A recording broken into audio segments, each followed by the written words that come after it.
ஆயக்கலைகள் 64 அதில் ஆணும் பெண்ணும் அறிந்தது எத்தனை ரகசிய கேள்விகள். உலகெங்கிலும் உள்ள வசந்த் தொலைக்காட்சி நேயர்களுக்கு வணக்கம். இது உங்கள் ரகசிய கேள்விகள். இன்னும் கூட செக்ஸ் பற்றிய ஒரு தெளிவான விளக்கம் இல்லாததுனால பெரும்பாலான இளைஞர்கள் கவலைப்படுறது ஒன்றுன்னா தூக்கத்தில் விந்து வருது அப்படின்னு. தூக்கத்தில் யூரின் போகிற மாதிரி விந்து வராது. தூக்கத்தில் கனவுகளோடு தான் விந்து வரும். நம்ம செக்ஸ் பற்றிய கற்பனை கனவுகள்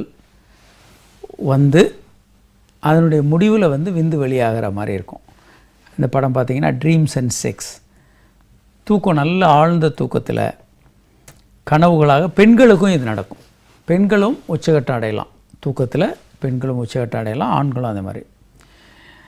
ஸோ மூளை தூக்கம் ஏன் வருது அப்படின்னு பல்வேறு கான்செப்ட் இருக்குது. மூளை அன்றைய எல்லா விஷயங்களையும் நம்ம தொகுத்து ஃபைல் பண்ணுற மாதிரி நினைவுகளை தொகுத்து மூளை ஃபைல் பண்ணுது அப்படின்னு சொல்கிறான். ஒரு தியரி இருக்குது. இன்னும் இதை பற்றி பல்வேறு தியரி இருக்குது. ட்ரீம்ஸ் நிறைய இமேஜஸ், ஐடியா, எமோஷன், இந்த தூக்கமெல்லாம் கனவுகள் எல்லாம் உணர்வு இல்லாமல் வர்றதில்லை. வாழ்க்கையில் என்னென்ன உணர்வுகள் இருக்கோ அத்தனை உணர்வுகளும் தூக்கத்தில் இருக்குது. அது நல்லா தெரிஞ்சுக்கணும் நம்ம. அப்போ செக்ஸ் உணர்வு மட்டும் ஒருத்தனுக்கு எப்படி இல்லாமல் இருக்கும்? தூக்கத்தில் நீங்கள் கனவு காணும்போது பேயை பார்த்தீங்கன்னா பேயை பார்த்த மாதிரியே உங்களுக்கு வேர்த்து கொட்டும். கொலை பண்ணுற மாதிரி, தற்கொலை பண்ணுற மாதிரி, உயரத்துலேருந்து விழற மாதிரி கனவுகள் கிட்டத்தட்ட எல்லோரும் கண்டிருப்பாங்க. அதே மாதிரி ஒரு பெண்ணோட செக்ஸ் பண்ணுற மாதிரி கனவு வர்றது இயல்பு. அந்த நேரத்தில் தூக்கத்தில் அதே உங்களுக்கு என்னென்னலாம் நடக்குதோ, ஒரு பெண்ணோட தாம்பத்திய உறவு வைத்து கொள்ளும்போது என்னென்னலாம் நடக்குதோ இவை எல்லாமே தூக்கத்திலையும் உங்களுக்கு நடக்கும். அந்த நேரத்தில் அதனுடைய உச்சகட்டமாக விந்து வெளியேறுதல் என்பது இயல்பானது. ஆனால் தூக்கத்தில் சொப்பனஸ் கலிதம் இது ஒரு ஆபத்தான விஷயன்ற மாதிரி போலி மருத்துவர்கள் சொல்லி சொல்லி சொல்லி இந்த வார்த்தையை யூஸ் பண்ணி சாதாரண இளைஞர்கள் இது ஒரு தவறு அப்படின்ற நிச்சயமாக நம்ப ஆரம்பிச்சிடறாங்க. எனக்கு தூக்கத்தில் விந்து வருது, மருந்து கொடுங்கன்னு வர்ற இளைஞர்களோட எண்ணிக்கை ரொம்ப அதிகம். இவங்களுக்கு தெளிவாக நாம் சொல்ல வேண்டியது என்ன, இது ஒரு இயல்பானது, நார்மல். அப்படி ஒரு ஆணுக்கு தூக்கத்திலே விந்து வரலன்னா அவர்கள் தான் பரிசோதிக்கப்பட வேண்டியவர்கள். ஸோ பல்வேறு ப்ரிமிட்டிவ் ஹிப்போகேம்பஸ் நமக்கு இந்த செக்ஸ் உணர்வுகளும் செக்ஸு பசியெல்லாம் அடிப்படையான உணர்வுகள். இதற்கான சென்டர்ஸ் இந்த ஹிப்போகேம்பஸ்னு மூளையில் இருக்கக்கூடிய பகுதி. ஸோ இது வினோதமான பல்வேறு கனவுகள் ஒவ்வொருத்தரும் காண்றதை பார்க்கலாம். கனவுகள் என்னென்னலாம் வருது, ஆபத்தான இல்லை. இந்த கனவுகளில் பல்வேறு கண்டுபிடிப்புகள் கண்டுபிடிச்சிருக்காங்க. ஆக்சுவலாக பல விஞ்ஞானபூர்வமான கண்டுபிடிப்புகள், பிரமிக்க வைக்கக்கூடிய கண்டுபிடிப்புகள் நம்ம வரலாற்றில் நிறைய இருக்குது கனவுகள் மூலமாக. ஒன்று முன்னால் ஊசி நூல் தையல் பண்ணிக்கிட்டு இருந்தாங்க எல்லோரும் கைகளில். தையலில் எந்திரமாக பண்ணும்போ என்ன பிரச்சனைனா, கையில் பண்ணும்போது ஒரு பக்கம் குத்தி இன்னொரு பக்கம் ஊசி எடுத்து மறுபடியும் குத்துறோம். எந்திரத்தில் அப்படி பண்ண முடியாது. இதை என்ன பண்ணுறதுன்றத அவர் சிந்தித்துக்கிட்டே இருந்தார். அப்போது ஒரு நாள் இரவு அவரை ஈட்டியில் ஒருத்தன் குத்த வர்ற மாதிரியான ஒரு கனவு. ஆனால் அந்த ஈட்டியில் ஒரு வினோதமான விஷயம் என்னென்னா, அந்த முனையில் அந்த ஊசியினுடைய காதுகள் மாதிரி ஒரு பள்ளம் இருந்தது. ஸோ அதிலிருந்து அவருக்கு அந்த ஐடியா வந்தது. ஊசி முனையில் நூலை கோர்த்துட்டோன்னா அந்த பள்ளமாக ஒரு ஓட்டை இருந்து நூலை அங்கே கோர்த்துட்டோன்னா இது குத்தி குத்தி ஈஸியாக எடுத்தலாம். தையல் எந்திரம் அங்கேருந்து தான் வந்தது. அதே மாதிரி பென்சீன், கெமிஸ்ட்ரியில் பென்சீன் ரிங் என்னென்னவோ செஞ்சு பார்த்தார் இவர். எப்படி இந்த கெமிக்கல் ஸ்ட்ரக்சர் வருது, ஆட்டம்ஸ் எப்படி இருக்குது.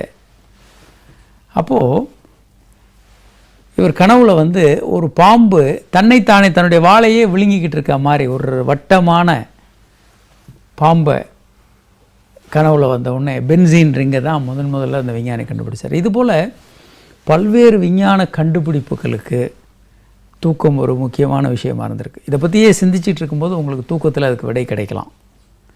அதுபோல் செக்ஸை பற்றிய ஒரு உணர்வு இளைஞர்களுக்கு, பெண்களுக்கும் ஆண்களுக்குமே வர்றது இயல்பு. வரலைன்னா அதுதான் பிரச்சனை. அப்படி வரும்போது செக்ஸில் ஈடுபடுவது மாதிரியான உணர்வுகளும் கனவுகளும் இயல்பு. ஒரு காலர் இருக்காங்க. ஹலோ. Hello doctor. வணக்கம். யார் எங்கேருந்து பேசுகிறீங்க சார்? நான் நெய்வேலியிலேருந்து ஆனந்தன் பேசுகிறேன். ஆனந்தன் சொல்லுங்கள் சார். எனக்கு 2 வருஷத்துக்கு முன்னாடி கடுமையான ஃபீவர் வந்தது சார். என்ன வந்தது? கடுமையான ஃபீவர் வந்தது, ஜுரம். அது வந்து விந்து போய் கடுமையாக பாதிச்சுது சார். எப்படி தெரியும் உங்களுக்கு பாதிச்சதுன்னு? டாக்டர் வலி ஏற்பட்டு சார். சரி. டாக்டர்கிட்ட போய் செக் பண்ணேன் சார்.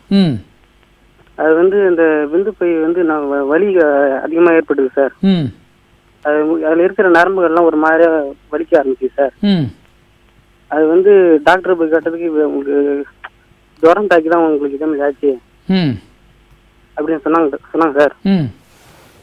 அதனால இப்போ ஒரு மாதிரி உணர்ச்சி இந்த மாதிரி அதுக்கு ஏதாவது ட்ரீட்மெண்ட் ஏதாவது கிடைக்குமா சார்? முதல்ல நீங்கள் இதெல்லாம் பயப்பட வேண்டாங்க. ஒரு அட்டாக் வந்தால் உடனே அது பாதித்து பெரிய அளவுக்கு ஒரு ஆபத்தை ஏற்படுத்தும்னு நீங்கள் நம்ப வேண்டாம்.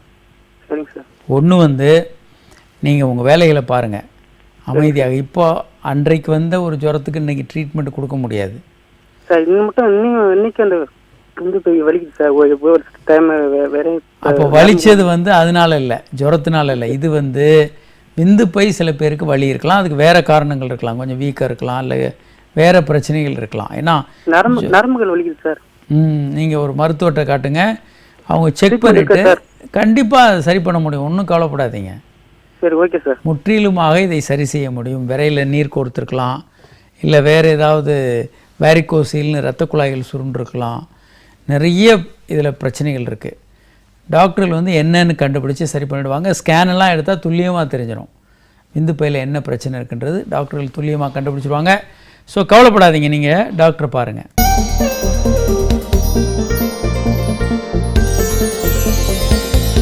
ரகசிய கேள்விகள் இடைவேளைக்கு பின் தொடரும்.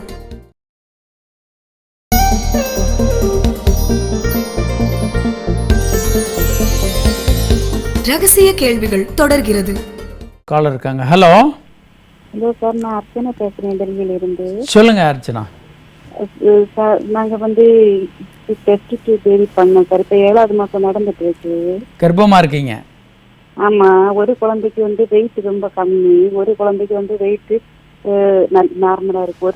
ஒரு குழந்தை வந்து 1 கிலோ, இன்னொரு குழந்தை வந்து ட்வின்ஸோட இருக்கிறீங்க. இரட்டை குழந்தையா இருக்குது இப்போ உங்களுக்கு? ஆமா ஆமா, இரட்டை குழந்தை இருக்குது. ஃபர்ஸ்ட்ல இருந்து ஒரு குழந்தைக்கு தண்ணி இல்லாம இருந்து இப்ப தண்ணி நார்மல் ஆச்சு சார். இப்ப சொல்றாங்க வந்து ஒரு குழந்தைக்கு தொப்புள் கொடியில 3 பைப் இருக்கு, இன்னொரு குழந்தைக்கு 2 பைப் இருக்கனால காப்பாற்ற முடியாது, கஷ்டம் தாங்க. சரி. அப்ப வந்து இது தண்ணி இல்லாம தான் இது வளர இல்லையா தொப்புள் கொடி? டவுட்டா இருக்கு சார். இல்ல தண்ணி இல்லாததுக்கும் இதுக்கும் சம்மந்தம் இல்லைங்க, அது வேற பிரச்சனை. இதுல வந்து ரத்த குழாயே ஒன்று ஆப்சண்டா இருக்கிறதுனால பிரச்சனையா இருக்கலாம். அதை தவிர 2 குழந்தையா இருந்தா ஒரு குழந்தைக்கு போற ரத்தம் இன்னொரு குழந்தைக்கு தவறாக அதிலிருந்து பிரிஞ்சு அதிகமாக போகலாம். இதெல்லாம் இயல்பாக ரெட்டை குழந்தையில நடக்கக்கூடிய விஷயம்தான். அது 2மே நல்லா இருந்து 2 நல்லா டெலிவரி ஆனால் நல்ல விஷயம். சில நேரங்களில் இந்த மாதிரி சிக்கல்கள் வரலாம். அதை பற்றி ரொம்ப கவலைப்படாதீங்க, அமைதியாக இருங்க. நீங்கள் இதை பற்றி ரொம்ப கவலைப்பட வேண்டாம். டாக்டர்கள்ட்ட தொடர்ச்சியான அவங்க ஆலோசனைப்படி நடந்துங்க, தொடர்ச்சியான ட்ரீட்மெண்ட்டில் இருங்க. ஒரு காலர் இருக்காங்க. ஹலோ. ஹலோ சார், என் பேர் வந்து குமார் சார். சொல்லுங்கள் குமார். எனக்கு வந்து கல்யாணம் ஆகி 1 வாரம் ஆச்சு சார். சரி. நான் வந்து அதான் ஃபர்ஸ்ட் நைட் பண்ணும்போது என் ஒய்ஃப் வந்து ரொம்ப டைட்டாக உள்ள போது அவங்க வலிக்குது ரொம்ப பயப்படுறாங்க சார் அவங்க. சரி. என்ன சார்? 1 வாரம் ஆகுதுலேயே தொடர்ந்து ட்ரை பண்ணுங்க, ஒன்றும் பிரச்சனை இல்லை. அதுதான் சார் நான் எவ்வளோ சொல்லி பார்த்தேன் சார்.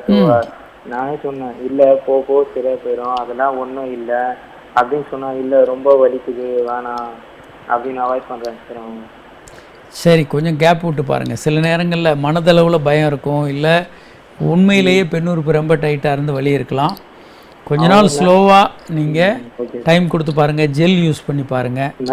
மேலெல்லாம் டச் பண்ணுவோம், அதெல்லாம் ஒன்றும் சொல்ல மாட்டாங்க, எல்லாம் ஓகேன்றாங்க. ஆனால் கீழே மட்டும் இது பண்ணால் இல்லை வேணாம் வலிக்குது அப்படின்னு பயந்தாங்க. அதுக்கப்புறம் என்ன ஆச்சுன்னா 1வது டாக்டர்கிட்ட போய் பார்த்தோம். பார்த்தது அதான் அவங்க யூரின் போட்டோல பிளட் வந்தது அப்படி சொன்னாங்க. ம் அதுக்கப்புறம் கேட்கும்போது அவங்க வந்து ஒன்றும் சொல்ல வந்து ஒரு மாதிரி ஆயிடுச்சு, அதான் ஒன்றும் இல்லை ரெஸ்ட் எடுத்தா சரியா போயிடும் அப்படி சொன்னாங்க சார். சரி, ஒன்றும் இல்லைங்க, கொஞ்சம் ஒரு டைம் கொடுங்க அவங்களுக்கு. ஒரு சிலருக்கு வந்து இந்த அனுபவம் வந்து ரொம்ப ஷாக்கிங்காக வலியோட ரொம்ப கஷ்டமாக கூட இருக்கலாம். கொஞ்சம் டைம் கொடுங்க. தொடர்ச்சியாக மாதக்கணக்கில் 2-3 மாதங்களாகி நீங்கள் செக்ஸில் முழுமையாக ஈடுபட முடியலன்னா நீங்கள் அப்புறம் ஒரு செக்ஸாலஜி மருத்துவர் பாருங்கள். ஏன்னா இது வெஜைனிஸ்மஸ்ன்ற ஒரு ஸ்பெஷலான பிரச்சனையாக இருக்கலாம். இந்த நிகழ்ச்சியில் பல முறை நம்ம சொல்லியிருக்கோம்.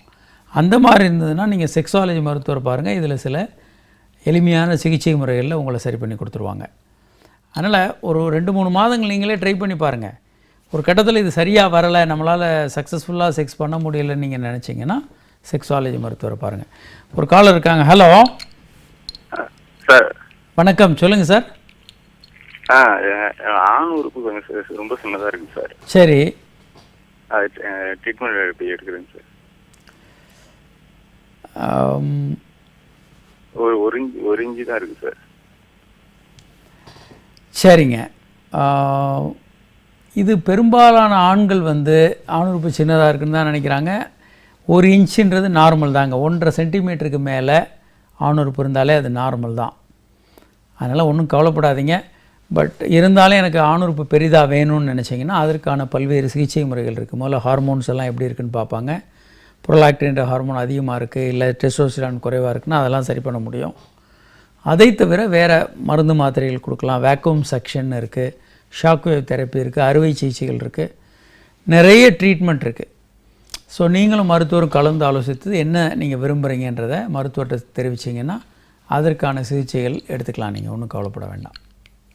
ஒரு காலர் இருக்காங்க. ஹலோ ஹலோ வணக்கம், யார் எங்கேருந்து பேசுகிறீங்க சார்? சார் நான் வேலன் மீஞ்சூர்லேருந்து பேசுகிறேன் சார். சொல்லுங்கள் சார். சார் எனக்கு வந்து வயசு 42 ஆச்சுங்க சார். ஓகே. இப்போ குழந்தை ஒன்று இருக்குது சார். ம் இப்போ சமீப காலம் ஒரு 2 வருஷமா வந்து ஒய்ஃப் வந்து ஒன்லி 4 மட்டும்தான் லைக் பண்ணுறாங்க. சரி, அதுக்கு மேலே வந்து இன்ட்ரெஸ்ட் காமிக்க மாட்டேங்கிறான் சார். செக்ஸ் பண்ணும்போது நீங்கள் சீக்கிரமாக முடிச்சுட்டு நீங்கள் உங்களுக்கு மட்டும் உச்சகட்டம் வந்தோன்னு நிறுத்திடுறீங்களா? இனிஷியல் அப்படி இருந்து சார், அதுக்கப்புறமா இது பண்ணோம் சார். இப்போ அவங்களும் உச்சகட்டம் வர்ற வரைக்கும் நீங்கள் செக்ஸ் நல்லா பண்ணுறீங்களா? ஆமாம் சார், ஆமாம். அப்படி இல்லாத பட்சத்தில் பல நேரங்களில் பெண்கள் வந்து செக்ஸில் முழுமையாக ஈடுபாடு காட்ட மாட்டாங்க. ஏன்னா நீங்கள் சீக்கிரமாக உச்சகட்டம் நீங்கள் கொஞ்சம் லைட்டாக முன் விளையாட்டுகள் ஃபோர்ப்ளே பண்ணிவிட்டு உடனே செக்ஸ் போய் விந்து வெளியேற்றிடுவீங்க. அதனால் அவங்க என்ன பண்ணுவாங்கன்னா உங்களை செக்ஸ் பண்ண அலோவ் பண்ணாமல் ஃபோர்ப்ளேலே ரொம்ப நேரம் நிறுத்தி வச்சுருப்பாங்க. இது பல காரணங்கள் இருக்கலாம். முதல்ல நீங்கள் 2 பேரும் உங்கள் விருப்பம் என்ன, நீங்கள் பேசாமல் ஒரு பேப்பரில் நீங்கள் 2 பேரும் தனித்தனியாக எழுதலாம். உங்களுக்கு செக்ஸில் என்னென்ன விருப்பம், எது உங்களுக்கு பிடித்தமானதாக இருக்குது, எது அதிகமான செக்ஸ் இன்பத்தை கொடுக்குது, இதெல்லாம் நீங்கள் எழுதலாம். உங்கள் மனைவியும் அதே போல் எழுதலாம். அதிலேருந்து ஒருத்தர் புரிந்துக்கிறதுக்கு ஈஸியாக இருக்கும். பல விஷயங்களை நீங்கள் 2 பேரும் பரிமாறிக்கலாம். இப்போது டிவியில் சமீபத்தில் ஆட் வர்றதை நீங்கள் பார்ப்பீங்க. உங்கள் மனைவிக்கு என்ன பிடிக்குன்றதை தெரிஞ்சுக்கிறதுக்கு ஒரு காஃபி சாப்பிடுங்கன்ற மாதிரி ஆட் வந்துகிட்ருக்கோம்.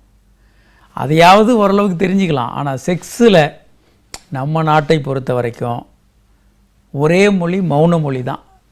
எனக்கு இது பிடிக்கும், இது நல்லா இருக்குது, இது நல்லா பண்ணுங்கள், இந்த மாதிரியான பேச்சுக்களே இருக்காது. இது அவசியம் தேவை. அதுவும் பெண்களுக்கு ரொம்ப முக்கியம் தேவை.